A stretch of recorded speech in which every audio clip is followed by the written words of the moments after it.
Boa tarde, meu nome é Marina e eu vou apresentar o meu seminário que tem como tema hemocultura e suas aplicações. Inicialmente, eu vou começar com alguns conceitos. O termo sepse designa a ocorrência de infecção na corrente sanguínea, tanto por agentes bacterianos quanto por fúngicos.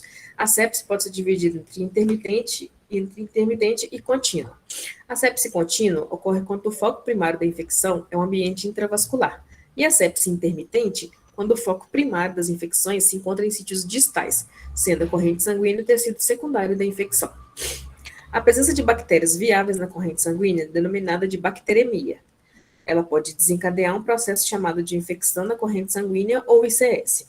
A bacteremia tem tido um grande significado clínico, uma vez que está diretamente relacionada a altos índices de morbidade e mortalidade. A hemocultura é considerada um dos principais exames para diagnósticos de sepse em pacientes hospitalizados.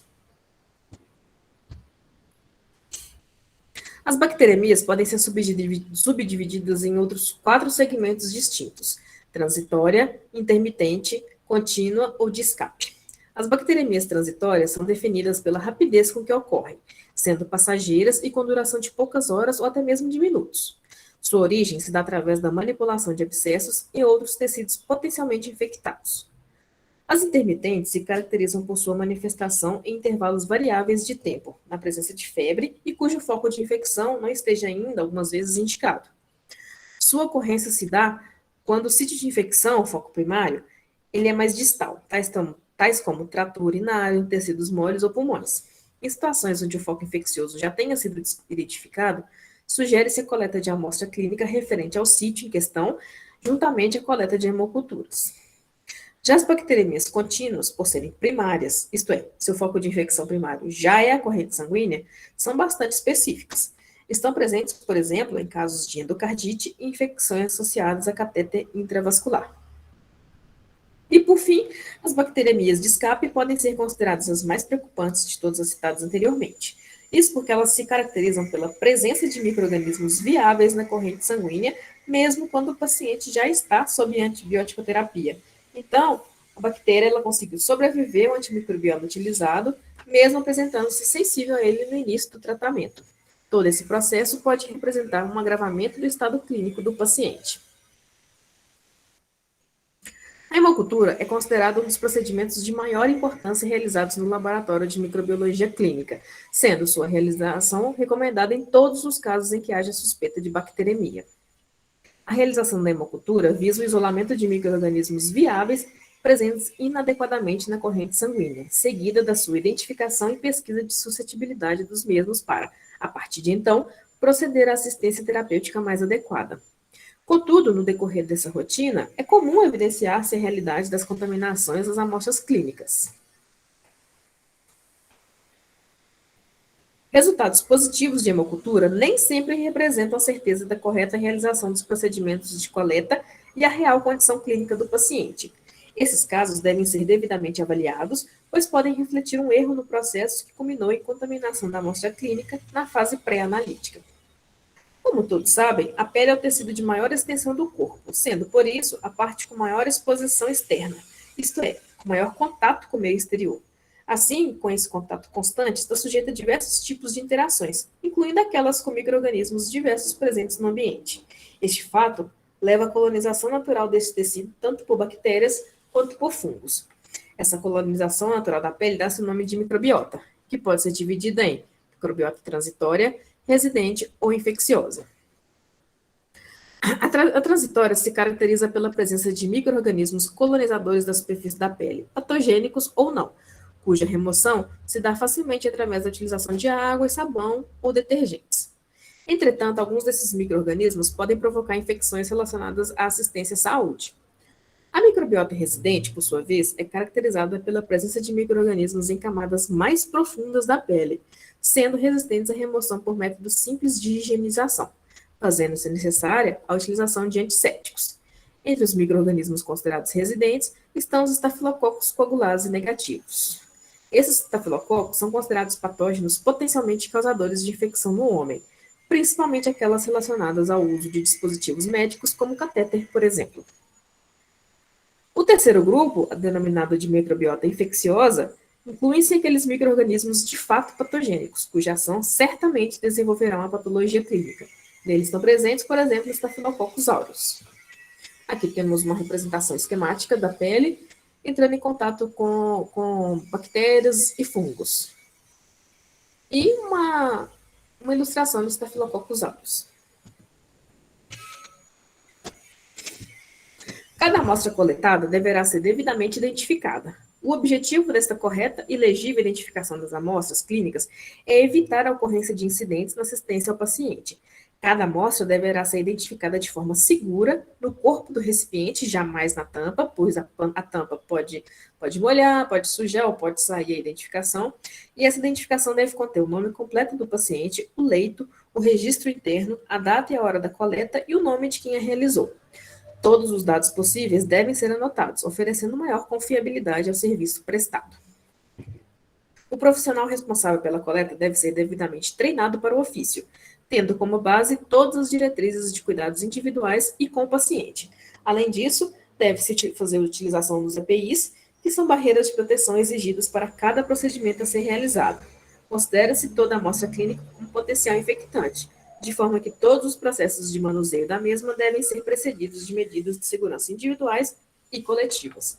As luvas, por exemplo, devem ser utilizadas desde o início do preparo do paciente para a realização da coleta e deve ser substituída sempre que o procedimento com aquele paciente for finalizado. Então, deve haver troca das luvas a cada paciente que for realizar o procedimento.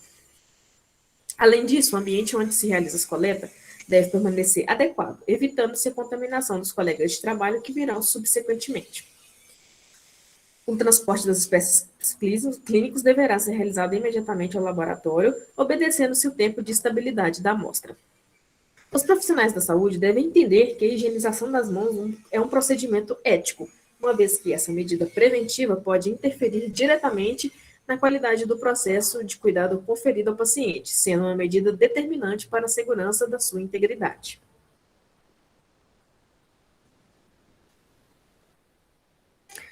O primeiro passo para a realização da coleta da amostra deve ser a correta instrução do profissional da saúde.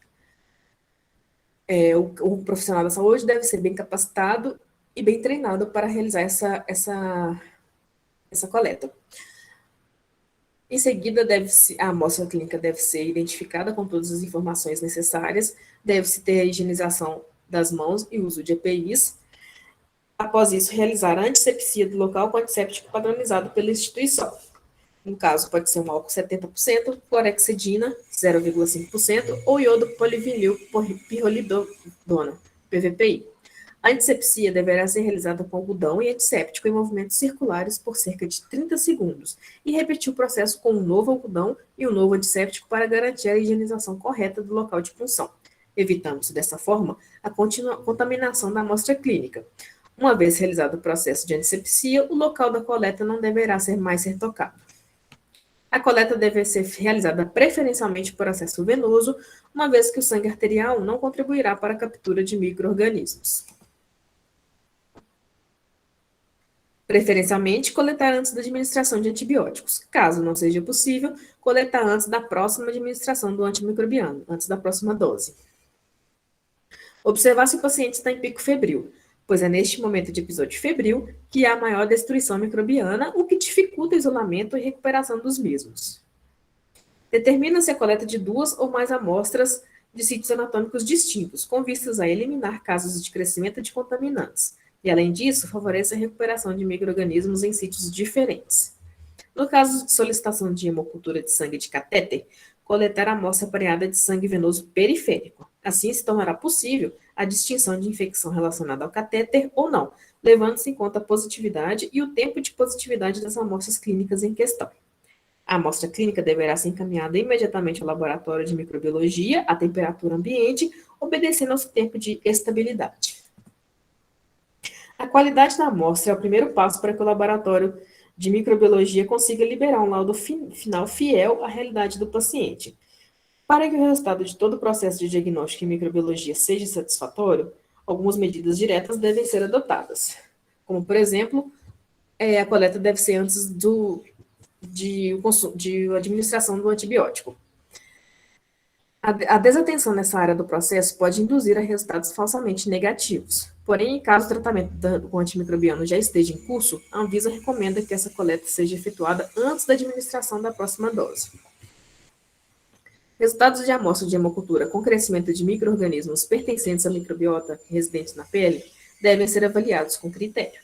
São considerados prováveis contaminantes das amostras de hemocultura os Staphylococcus coagulase negativo, que abreviou-se de SCN, Micrococcus, que é um gênero de bactérias do filo Actinobacteria. Normalmente eles não são patogênicos e podem ser essenciais para manter o equilíbrio da flora bacteriana na pele. Propionobacterium, SP, ou Bacillus SP. Diante dessa possibilidade de positividade por micro-organismos contaminantes pertencentes à microbiota, deve-se seguir orientações de coleta, de no mínimo 2 amostras extraídas de sítios anatômicos diferentes, como já disse anteriormente. Então, os resultados devem ser interpretados da seguinte maneira. Se 2 amostras extraídas de 2 amostras coletadas e apenas uma positivada com SCN, que é o Staphylococcus coagulase negativo, e a outra deu negativo para o Staphylococcus coagulase negativo. Então, deve-se não realizar o antibiograma, é recomendado não realizar o antibiograma, porque se trata de uma provável contaminação. Solicitar uma nova coleta imediatamente. Quando há positivação de 2 amostras de hemocultura por Staphylococcus coagulase negativa, se eles forem da mesma espécie, porém com resultados divergentes de antibiograma, até coloquei um exemplo que os 2 deram positivos para Staphylococcus coagulase negativo, só que esse é sensível ao antibiótico A e esse é sensível ao antibiótico B. Então, o antibiograma deu diferente dos 2. Então, é preconizado que deve-se repetir a hemocultura, coletando nova amostra, porque houve também uma contaminação da coleta. E, por fim, se 2 amostras forem coletadas e as 2 amostras positivarem com Staphylococcus coagulase negativo, cujo antibiograma de ambos seja o mesmo, liberar laudo final com o resultado da cultura e antibiograma e reportar a seguinte observação determinada pela Anvisa, em 2010, que está descrita no Manual de Microbiologia Clínica para o Controle de Assistência à Saúde. Bactéria de flora cutânea. Instituir tratamento específico se houver evidências clínicas de infecção. Se o paciente estiver com catéter, possível colonização.